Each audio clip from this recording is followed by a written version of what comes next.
Bienvenidos al tercer video en nuestro estudio del libro de Efesios. Estamos usando el tema principal de capítulo 1 a 3, la iglesia y el propósito eterno de Dios.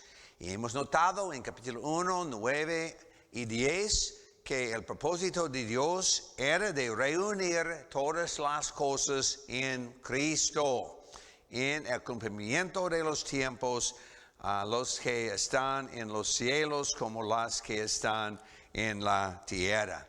Y ahora estamos estudiando capítulo 3 de Efesios, solamente un recordatorio breve del contenido de capítulo 1 a 3 en un sentido general.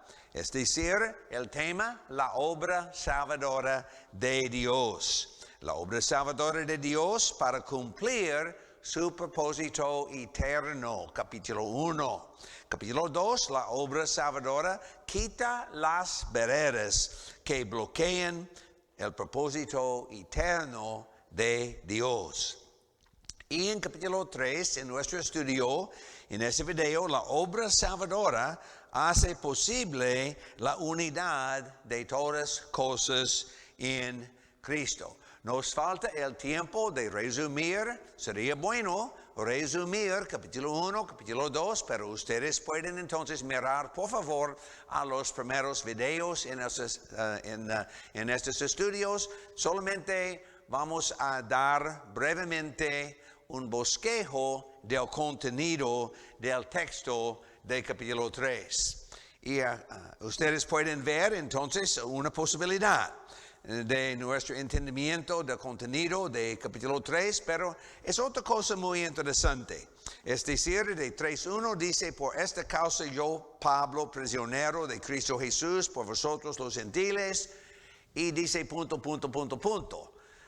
Porque tenemos la misma frase en 3.14, por esta causa doblo mis rodillas ante el Padre de nuestro Señor Jesucristo. Y parece que Pablo en 3.1 comenzaba un resumen de capítulo 1 a 3. Pero antes de seguir 3.14, tenemos la inserción una vez más de un resumen de capítulo 1 y capítulo 2, es decir, la obra salvadora de Dios. Y 3.2 en adelante dice así: seguramente habéis oído de la administración de la gracia de Dios que me fue dada para con nosotros, pues por revelación me fue declarado el misterio.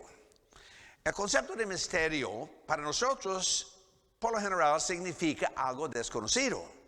Pero en el caso del misterio de Dios, y recuerda por favor la mención del misterio de 1.9, Él nos dio a conocer el misterio. El misterio no es algo desconocido, pero algo conocido. Él nos dio a conocer el misterio. Y dice 3.3, por la revelación me fue declarado el misterio. Y por eso Pablo sabía el misterio. Y dice, ¿cuál es? ¿Cuál es el misterio? El misterio revelado. Y es así, de 3.6. Dice que los gentiles son coherederos, miembros del mismo cuerpo, copartícipes de la promesa en Cristo Jesús por medio del Evangelio.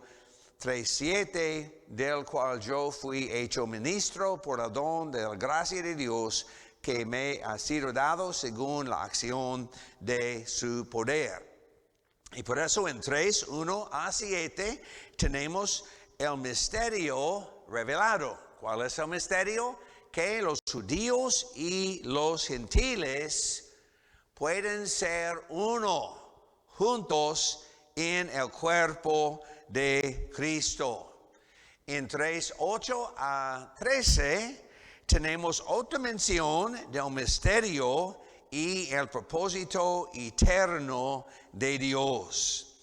Dice Pablo que Él recibió las riquezas de Cristo y también Él recibió la gracia para anunciar entre los gentiles el evangelio de los insondables riquezas de Cristo, aclarar a todos cuál sea el plan, el propósito del misterio escondido desde los siglos, pero ahora, recuerda por favor, ahora revelado.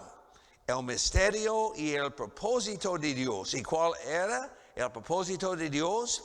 Para dar a conocer por medio de la iglesia su voluntad, conforme, dice 3:11, conforme al propósito eterno que hizo en Cristo Jesús, nuestro Señor, en quien tenemos seguridad, acceso con confianza.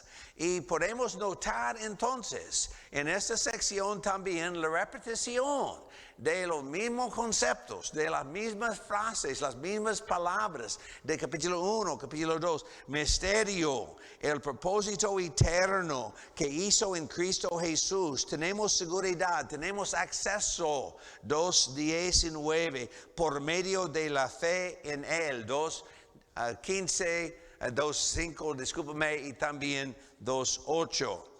Y dice 3:13, por eso pido que nos desmayáis a causa de mis tribulaciones por vosotros, las cuales son vuestra gloria. Y podemos notar entonces de 1 a 14, tenemos la inserción una vez más de una repetición, un resumen de la obra salvadora de Dios por medio de Cristo. Y finalmente, 3:14 en adelante, tenemos la oración de Dios. Y tenemos otras palabras repetidas. La familia, por ejemplo, en versículo 15, conforme a las riquezas de su gloria, 16. Y la oración de Dios, ser fortalecidos con poder en el hombre interior por su espíritu, 17, que habite Cristo por la fe, discúlpame, en vuestros corazones, 18, que seáis plenamente capaces de comprender con todos los santos cuál sea la anchura, la longitud, profundidad, la altura, conocer el amor de Cristo. Y la primera parte, la doctrina, tenemos para poner la tapa en esta parte, la Doxología de 3:20 a 21. Y aquel que es poderoso para hacer todas las cosas mucho más abundantemente de lo que pedimos o entendemos, según el poder que actúa en nosotros. A Él sea gloria en la iglesia, en Cristo Jesús, en la iglesia, en Cristo Jesús, por todas las edades, por los siglos de los siglos. Y por eso no hay ninguna duda, no cabe duda. Dios tiene el poder, Dios tiene el derecho, tiene la capacidad de hacer la obra salvadora en nuestras vidas por medio de Jesucristo. Y con la presencia de Dios en nuestras vidas, con la plenitud de Dios cumplida en la iglesia. ¿Cuál es la plenitud de aquel que todo lo llena en todo? Pensando en nuestro acceso a la presencia de Dios, a la persona de Jesucristo. No es una sorpresa. Dice que a Cristo Jesús, a Dios, sea gloria en la iglesia, en Cristo Jesús, por todas las edades, por los siglos de los siglos.